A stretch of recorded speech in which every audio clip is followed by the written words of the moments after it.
ဒီနေ့မှာတော့အိမ်မှာလွယ်လွယ်ကူကူကြာစံချက်ကိုဘယ်လိုမျိုးချက်စားမလဲပေါ့နော်ကြာစံချက်ကြိုက်တဲ့သူတွေအတွက်ဒီမှာမိုးကချက်ပြသွားမယ်အရင်ဦးဆုံးမိုးကဝယ်လာတာဒါမှုနေရွက်ပေါ့နော်ဒီမှုကကြတော့တစ်မျိုးပဲရတယ်ပန်းကြောက်တို့ပဲလိတ်တို့ကြတော့မိုးရခဲ့ပေါ့နော်အဲ့နဲ့မိုးလေးရှိတဲ့တစ်မျိုးလေးကိုပဲအရင်ဦးဆုံးရေစိမ်ထားတယ်ပေါ့နော်ရေစိမ်ထားပြီးတော့ကြာသွားပြီဆိုရင်တော့သူကဒီလိုမျိုးလေးပွတ်တက်လာပါတယ်နော်အဲ့ဒီအခါကြာလို့ရှိရင်မိုးတို့တွေကသူ့ရဲ့ဒီမှုမှာပါတဲ့ဒီ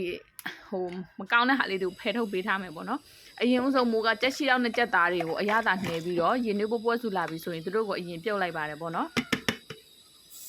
ဒီအနေထားလေးကတော့မိုးကဒီအလုံးကိုတန့်စင်ပြီးတော့ဒီလိုမျိုးလေးတွေပိုင်ဖြတ်ထားတာဖြစ်ပါတယ်ပေါ့နော်ပြီးတော့ရေကိုမိုးက2ခါ3ခါအဲ့လိုမျိုးပြောင်းအောင်ဆေးတယ်ပေါ့နော်တဲတွေပြောင်းစင်သွားအောင်ပြီးတော့ကြက်သားလေးတွေပြုတ်လို့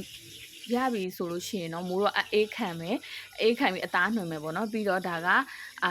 မဖြစ်မနေပေါ့နော်မိုးကတော့ငုံဥလေးတွေတွေးလို့ဝယ်ခဲ့ပြီးတော့ငုံဥပြုတ်ပါမယ်ပေါ့နော်ကြက်ဥရှိရင်လည်းကြက်ဥပြုတ်ထည့်လို့ရပါတယ်နော်ကိုကြိုက်နှစ်တက်ရထည့်ပါအဲ့ဒါတွေပြီးသွားပြီဆိုလို့ရှိရင်တော့မိုးကဒီကြက်သားလေးတွေကိုနှွင်ထားတယ်ပေါ့နော်နှွင်ထားပြီးတော့မိုးတို့စီတက်ပါမယ်စီတက်တဲ့အခါမှာကြက်သွန်အဖြူနီကိုထောင်းပြီးတော့ငြုပ်ပြီးအမှုတ်ပေါ့နော်အယောင်အတွက်ငြုပ်ပြီးအယောင်တင်မှုတ်ကိုထည့်ပါတယ်နော်အယောင်တင်မှုတ်ထည့်ပြီးတော့နွန်လာပြီဆိုလို့ရှိရင်တော့မိုးကစောနာနှွင်ထားတဲ့ကြက်သားတွေကိုထည့်ပါတယ်နော်ထည့်ပြီးသွားတဲ့အခါကျလို့ရှိရင်အရသာအနေနဲ့အရသာမဟုတ်ရဲ့အချို့မဟုတ်ရဲ့ငံပြာရည်တွေထည့်ပါတယ်နော်ဒီမှာမိုးကငံပြာရည်သုံးတယ်ဘာကြောင့်လဲဆိုတော့အနံ့မှွေးအောင်လို့ပေါ့နော်ငံပြာရည်ထည့်ပါတယ်ပြီးလို့ရှိရင်ဒီအစွမ်း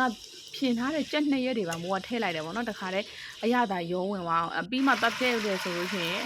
အရသာမဝင်မှကြောက်လို့ပေါ့နော်ပြီးတဲ့အခါကျတော့မိုးကအစွမ်းပြုတ်ထားတဲ့ကြက်ပြုတ်ရည်ကိုတခါတည်းလောင်ထည့်လိုက်ပါတယ်ပေါ့နော်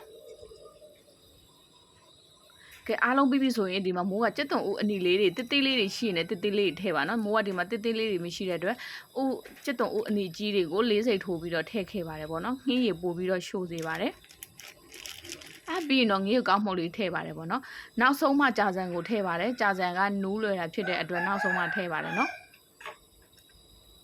အဲ့ဒါပြီးရင်တော့အစောကမိုးတို့ပြုတ်ထားတဲ့ငုံဦးလေးတွေကိုလည်းထည့်ပါမယ်နော်ကိုကအရသာအကုန်မြေးကြည့်ပါနော်အရသာဘာလို့လဲလိုအပ်တဲ့ဟာကိုထပ်ထည့်လို့ရပါတယ်နော်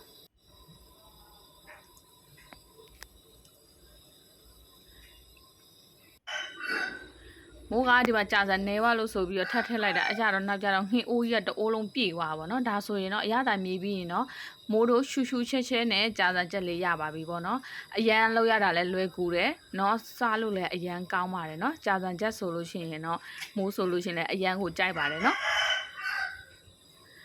သူ့တွဲမှာစားဖို့အတွက်မိုးကကြက်သွန်နီရဲ့တံမြာသီးရဲ့နနံပင်ရဲ့ကိုပပလေးတွေလှီးပြီးတော့ဒီလိုပြင်ခဲ့တယ်အခုဆိုရင်တော့စားလို့ရပါပြီပေါ့နော်ကိုကြိုက်တဲ့ငရုတ်သီးမှုတ်လေးလည်းထည့်စားလို့ရှိရင်တော့ရှူရှူချစ်ချစ်နဲ့အရန်စားကောင်းပါတယ်